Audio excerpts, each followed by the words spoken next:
Well, photography, believe it or not, is all about the pictures. It's about the images and the end result. Although you would be forgiven for believing it's all about the resolution, the sharpness, the number of pixels, and the technology behind your lens. Well, all that stuff's lovely, and I love playing about with the equipment as well, as much as anybody. Men mostly. We seem to be fixated with our equipment. But it is really about the image at the end of the day. Now, I would sacrifice technical quality every single time in favour of a better composition, better lighting, a better location.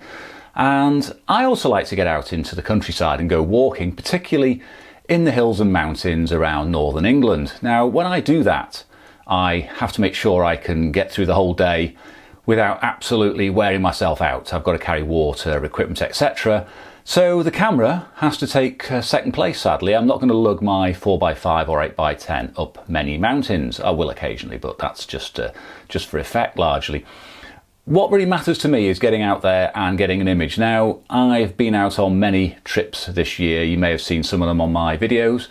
And I have taken a variety of cameras, largely 35mm, because that's more portable. Now, on this particular outing, I went out with two different 35mm cameras for a change. I've got a little Olympus RC, which is a 50-year-old film camera with a fixed 42mm lens, rangefinder, beautiful camera. And in the red corner, I've got a little Nikon, what is it? It's a Lite Touch 100 zoom, which is, you'd say cheap and nasty, but it has got a 28-100 zoom lens on there, and I've used a 28-100 zoom on my SLRs in the past, so I thought, well, why not take it out? Now, to make it interesting, I've put black and white film in the little Olympus RC, and I put Portra 400 in the Nikon Portra 400. Fantastic film. And it does help really in this camera, because believe it or not, the maximum aperture wide open at 28mm is about f5.8, and when you zoom it out to 100mm it's 10.5, so you know you're going to get quite a bit of camera shake in there with a slow film. Anyway, enough of that talking. Have a look at the trip and then come back. We'll have a look at the cameras and the prints and some of the images in a little bit more detail, and yeah, see how we get on.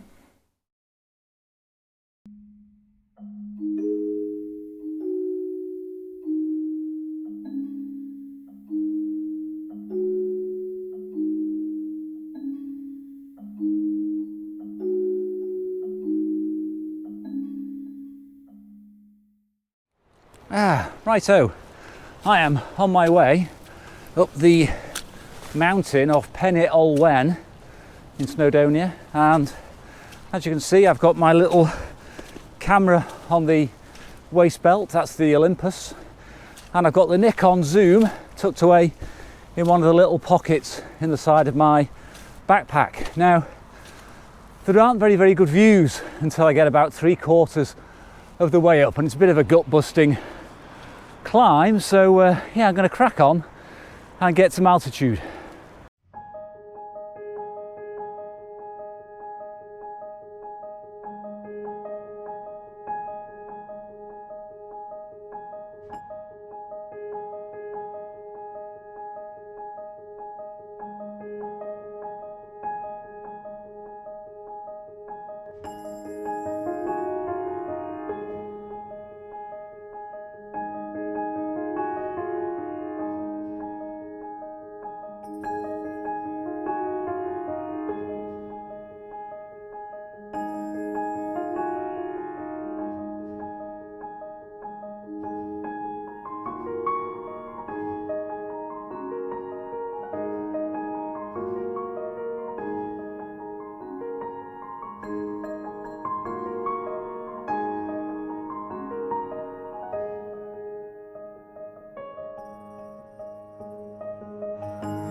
Now the conditions today are absolutely fantastic for being out in the hills, and also for photography, especially early on. It's going to get a bit blue skies later, you know what I think about those, but at the moment, this time of the morning, it's absolutely stunning.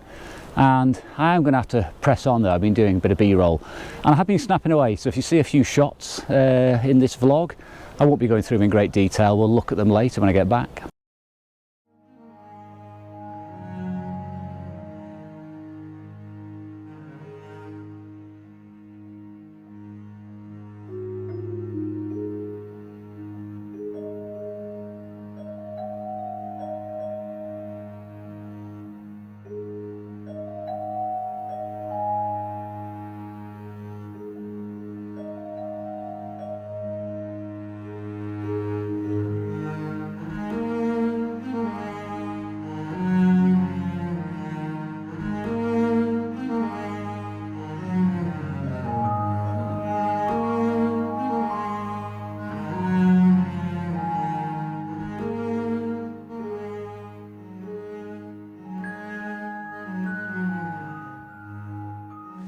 Whew, well, I'm making good progress now. I'm at least halfway up, but I think I've done the steepest bits. Now, I was up here nearly 3 years ago, at the start of a very, very wintry patch, and I had to call the walk short because the snow got too deep. I didn't have my poles with me that day. I got the poles today, much more sensible. And also the snow isn't anything like as thick. At this point now, I was up to my knees, and I had to take a very tricky route back down. So none of that today. It's a lot nicer, the weather, although photographically speaking, probably not so good.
Ooh, well, I'm not far off the top now. I've had something to eat and drink, which is fantastic after that slog up the hills. Quite a bit of snow, quite tricky navigating through it. I'd be absolutely lost without my poles. And I'm also getting some beautiful views back down the valley, back the way I've come up. As you can see, there's a lot of cloud filled the valley now. We're actually above it, so I'm going to plod on up to the top and then start my descent.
Well, it has been many hours, many hours of slogging around,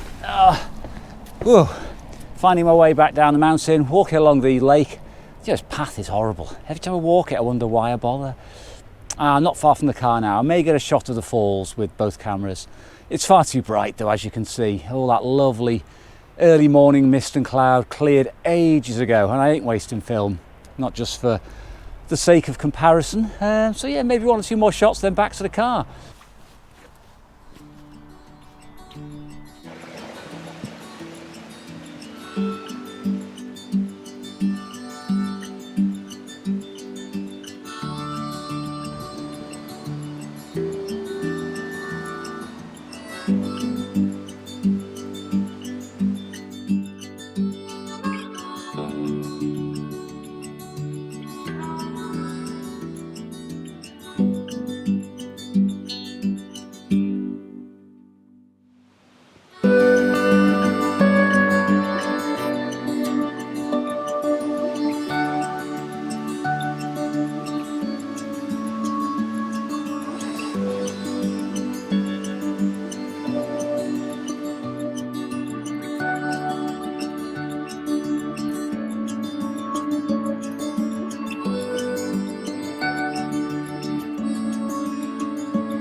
Well, I hope you enjoyed that video. I had a fantastic day out. It was absolutely beautiful up there.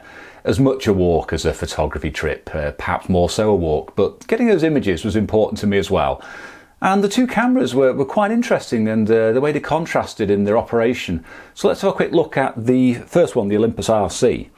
Now, the Olympus RC is a very solidly made all metal camera, as I said, about sort of early 70s. Various models of these came out and different manufacturers had them as well. What I like about this camera is it does have a fixed 42mm f2.8 lens, which is a rangefinder. Obviously with a rangefinder I can't really show you here, but you look through this little window and you focus the camera using a little split image, a little spot, sorry. A little focus spot, and basically you align the image until it's in focus. So it's not an SLR, there's no mirror in there.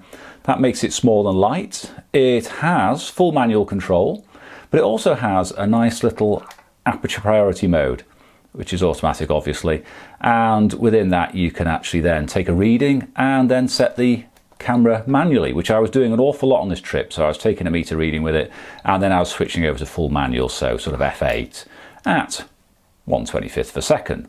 Really nice, really easy, flexible to use. It meant I could overexpose the HP5 Plus wherever I wanted to, rather than risk the meter reading the sky, because you did see how bright those skies were at times.